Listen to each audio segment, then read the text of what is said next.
Bom, então nós vamos agora para a segunda parte da aula, ok? Papéis dos protozoários. Existem protozoários que estão associados a doenças e por isso seu estudo tem importância médica. Mas a maioria das espécies de protozoários não causa doença aos seres humanos e estabelece diversos tipos de interação com outros seres vivos, como mutualismo e comensalismo, apresentando por isso também uma importância ecológica. Primeiro, nós falaremos da importância médica relacionada às doenças. Então, como são agentes causadores de doenças, os protozoários, é preciso aí ter um cuidado no tratamento dessas doenças e principalmente na prevenção dessas doenças. Medidas preventivas são muito importantes. Há protozoários que vivem à custa de outro organismo, prejudicando, parasitas, prejudicando o seu hospedeiro. Entre eles temos algumas amebas que causam a amebíase, giardias que causam a giardíase e leishmanias que causam a leishmaniose. Trypanossomos, que é esse carinha aqui das hemáceas, que causam o mal de Chagas. E plasmódios causadores da malária. São doenças muito comuns em algumas regiões do Brasil. Então, algumas regiões do Brasil são regiões endêmicas dessas doenças, a malária, o mal de Chagas, regiões quentes, que são propícias para reprodução dos vetores, dos mosquitos, do barbeiro, tá? As 3 principais doenças foram estudadas no 6º ano. Além da leishmaniose e da amebíase, já estudadas, a malária e o mal de Chagas têm uma grande incidência no Brasil. Em algumas regiões, essas doenças são endêmicas. Elas têm focos, né, de muitos casos desta doença. A giardíase, eu separei aqui uns dos sintomas desta doença.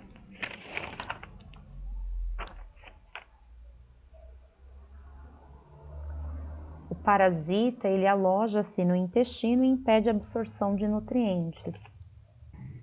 Então, eles roubam, né, os nutrientes que nós absorveríamos, porque eles estão alojados ali no nosso intestino. Muito bem, anotem aí. E isso leva a perda de peso, desnutrição, traz problemas graves de saúde. Transmissão dessas doenças. A transmissão pode ocorrer de várias formas, dependendo do agente causador da doença. Por exemplo, ingestão de água ou alimentos contaminados com amebíase e na giardíase, né, como essas 2 doenças, são transmitidas. Por meio de vetores, que são agentes transmissores, eles carregam o causador da doença, como o mal de Chagas, como no mal de Chagas, na malária e na leishmaniose. Os vetores picam animais que são reservatórios naturais de protozoários, animais silvestres, e depois, em uma nova picada, transmitem a doença para uma pessoa. Então, os mosquitos, os insetos, eles se contaminam e acabam transmitindo para a gente. Em A, na imagem A, esse mosquitinho aqui é o mosquito palha. Então, aqui nós temos os vetores de doenças causadas por protozoários e que as transmitem ao picar o seu hospedeiro. O mosquito palha, 3 milímetros de comprimento, é o vetor da doença leishmaniose. Esse mosquitinho aqui, do corpinho vermelho de sangue, né? Em B, nós temos barbeiro, que é o vetor do mal de Chagas. E o mosquito prego, de comprimento, vetor da malária, 5 milímetros de comprimento. Então, nós temos o mosquito palha, o barbeiro aqui, né, o vetor da malária, do mal de Chagas, e o mosquito prego, também o vetor. São todos vetores dessas doenças. Prevenção. Doenças como amebíase e giardíase, em geral, são prevenidas com hábitos de higiene, como lavar bem as mãos e os alimentos que são consumidos crus, como frutas e verduras, e com iniciativas governamentais relacionadas ao saneamento básico e o acesso à informação. É importante as pessoas terem consciência da higiene pessoal, de não jogar lixo em local inapropriado. São as condições aí para higiene e limpeza, porque higiene é sinônimo de saúde, tá? Então, o saneamento básico, ele é um conjunto de todas as ações que devem ser tomadas para manter o ambiente saudável. Muito importante. As pessoas precisam ter essa consciência. Então, nós destacamos aqui esse conjunto de ações do saneamento básico. Coleta e tratamento do esgoto. Tratamento de água para o consumo.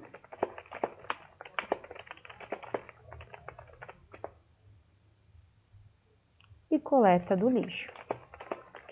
É muito importante porque o lixo ele atrai animais, vetores de doenças, tá? Ou portadores. Então, como vocês aprenderam no 6º ano, saneamento básico são todas essas medidas necessárias. Já as doenças transmitidas por vetores que podem ser prevenidas evitando-se o contato com os insetos vetores, então evitar o contato também é muito importante, com o uso de repelentes, telas nas janelas e mosqueteiros para dormir, como aqui na imagem ao lado, né? Ou eliminando os mosquitos, eliminando esses agentes causadores de doenças. Apesar de bastante comum, o uso de inseticidas pode prejudicar muito o ambiente, tá? Então, os inseticidas não é uma opção.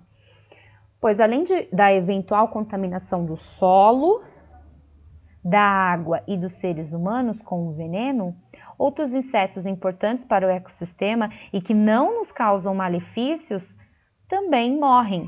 Por isso é sempre preferível o controle biológico, igual a das bactérias, né?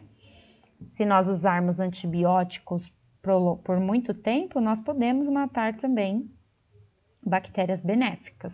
Então, a opção seria aí o controle biológico, colocar aí inimigos naturais desses mosquitos para que possam aí eliminar a população deles.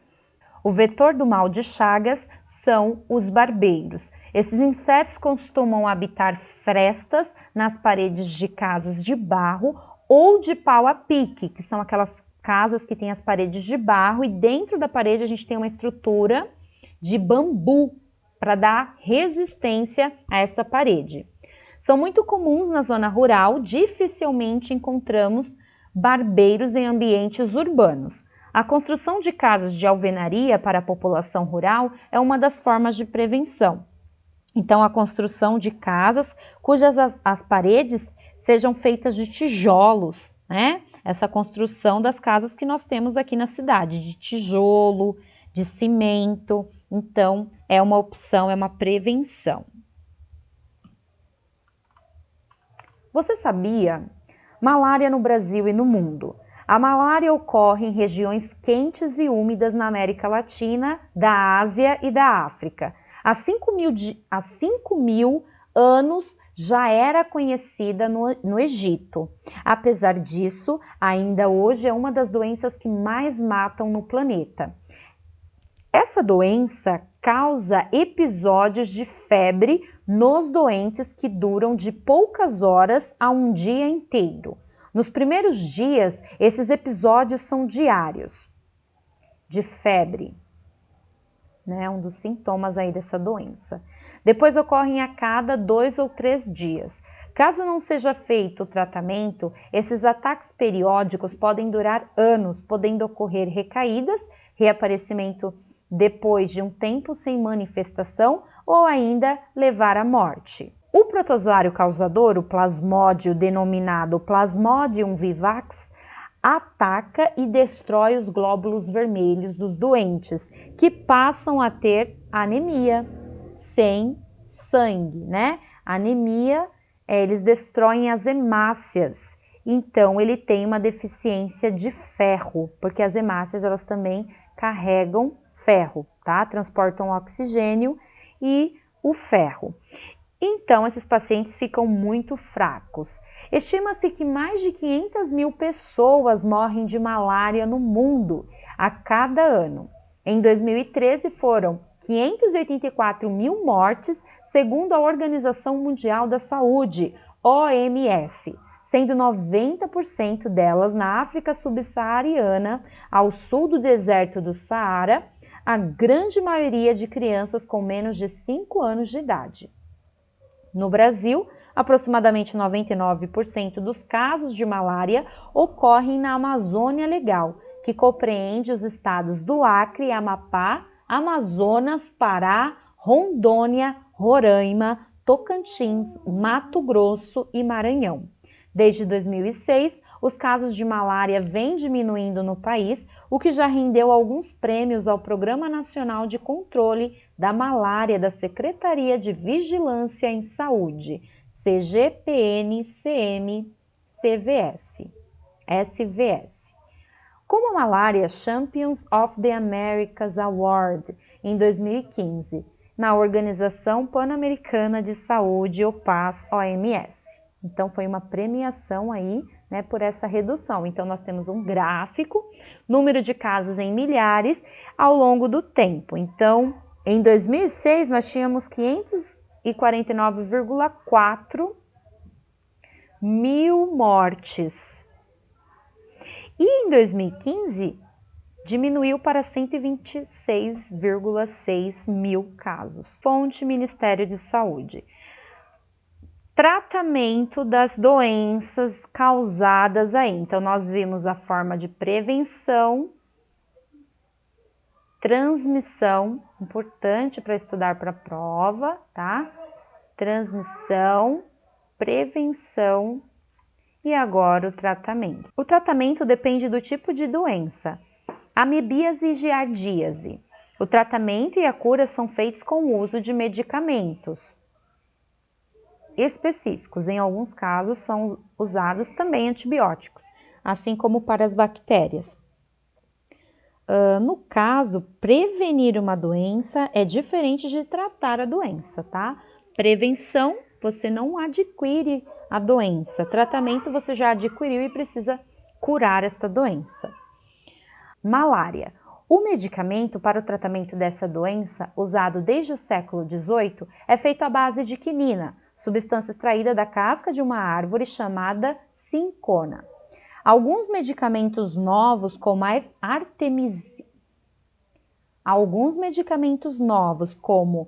artemisinina, vêm sendo utilizados e novas vacinas vêm sendo testadas. Leishmaniose. Há medicamentos para se tratar as lesões na pele que podem levar à cura da leishmaniose. Mal de Chagas. Existem medicamentos que prolongam a vida do paciente chagásico, assim chamado, né, quando é portador dessa doença. No entanto, como o parasita se instala no coração, no decorrer do tempo a musculatura desse órgão é afetada. O coração, então, aumenta de tamanho e enfraquece, levando o paciente à morte.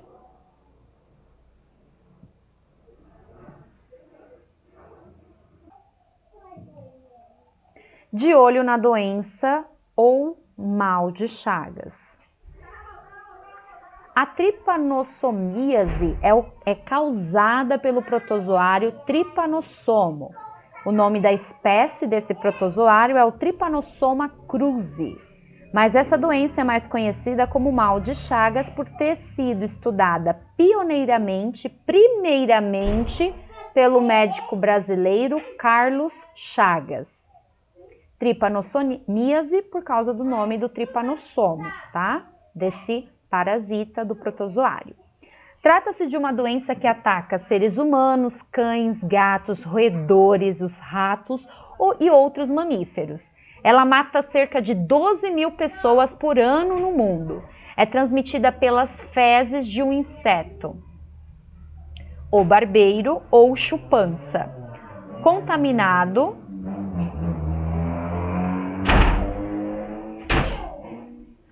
com o protozoário. Trata-se de uma doença que ataca os seres humanos, cães, gatos, roedores, os ratos e outros mamíferos. Ela mata cerca de 12 mil pessoas por ano no mundo. É transmitida pelas fezes de um inseto, o barbeiro ou chupança, contaminado com o protozoário.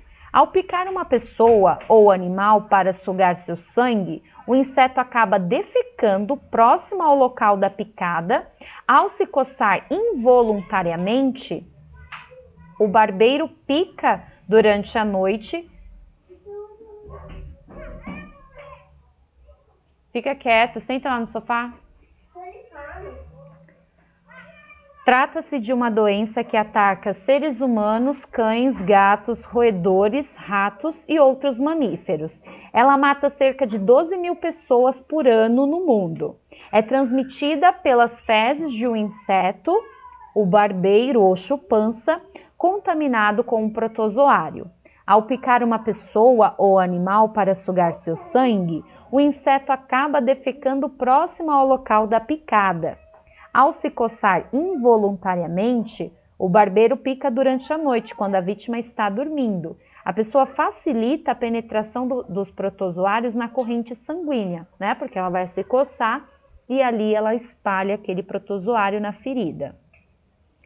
Foram relatados ainda casos de infecção por ingestão de sucos provavelmente contaminados com o próprio barbeiro triturado, como ocorreu em 2005 no estado de Santa Catarina com caldo de cana e em 2007 em alguns estados nordestinos com o caldo de açaí.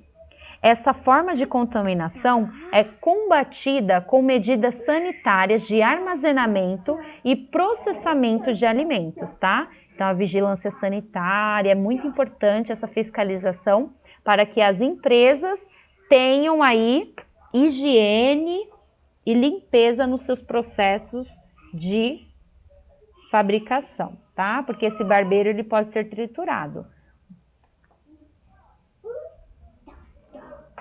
e contaminar os alimentos.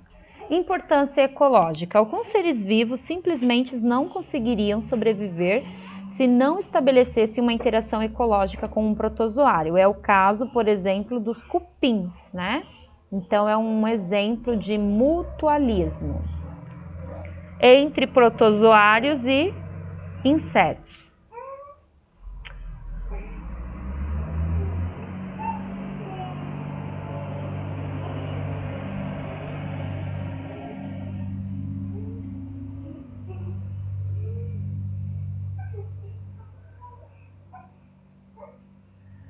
Mutualismo.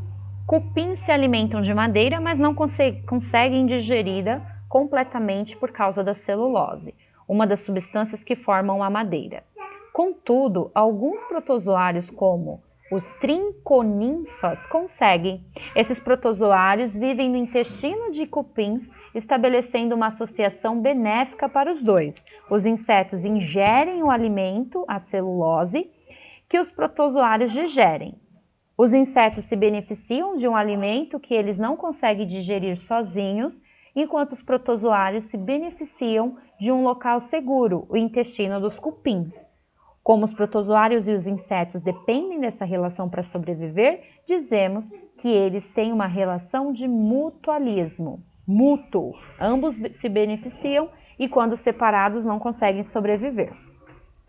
Então, aqui nós temos o protozoário flagelado trinconinfa, na imagem A, que vive no intestino de alguns insetos, como o cupim, na imagem B.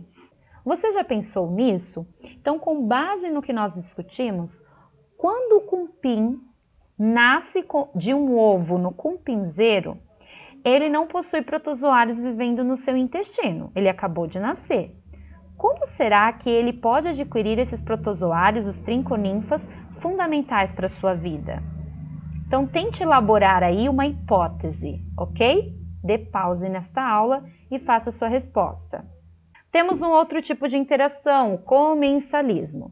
Certas espécies de protozoários vivem no intestino de diversos mamíferos e dependem do alimento ingerido por eles para sobreviver.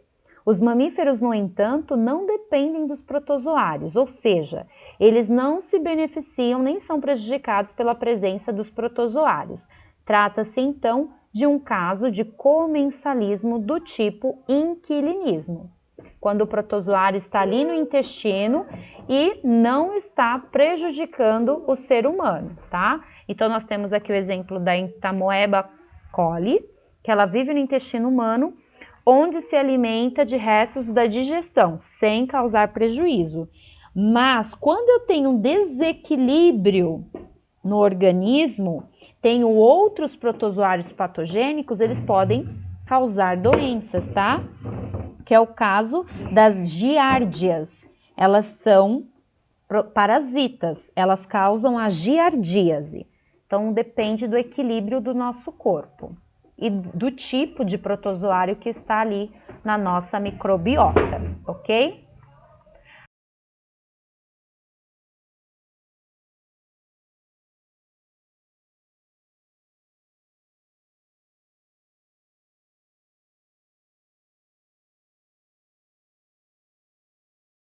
Com base nisso, vocês farão agora a atividade 2 da página 305, é uma revisão, então releiam tudo que a gente discutiu agora para responder, ok? Elaborem sua resposta e também leiam com atenção o teste da página 306, 1 e 2.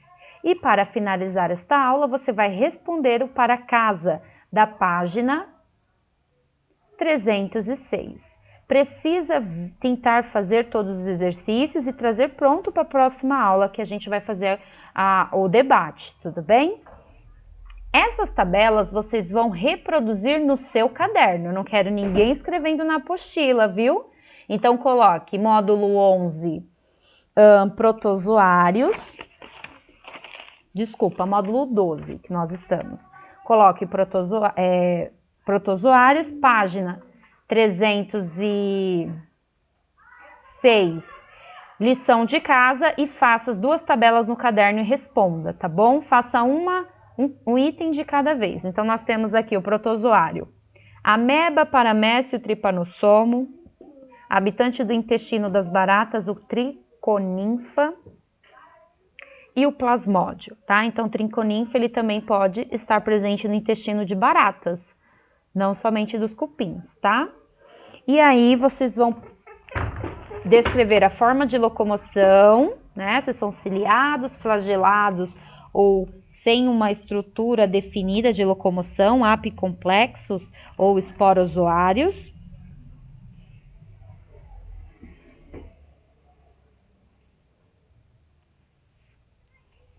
E também o hábito de vida. Este hábito de vida seria vida livre, ou parasitas, ou mutualistas. Então, a interação é o papel ecológico que esse protozoário desempenha ali no ecossistema, ok? No quadro 2, nós temos as características sobre a malária e o mal de Chagas. Então, as características, o agente transmissor que causa a malária e o que causa o mal de Chagas. Então, vocês vão fazer um resumo, tá? Colocar as informações. Construir essas informações com base nos textos. O agente causador, lembra que agente causador é diferente de agente transmissor, as consequências para o ser humano, métodos de prevenção e as formas de tratamento, ok? Consequências para os seres humanos são aí os sintomas. Muito bem, então façam para casa no caderno. E até a próxima aula, pessoal. Muito obrigada pela atenção de vocês.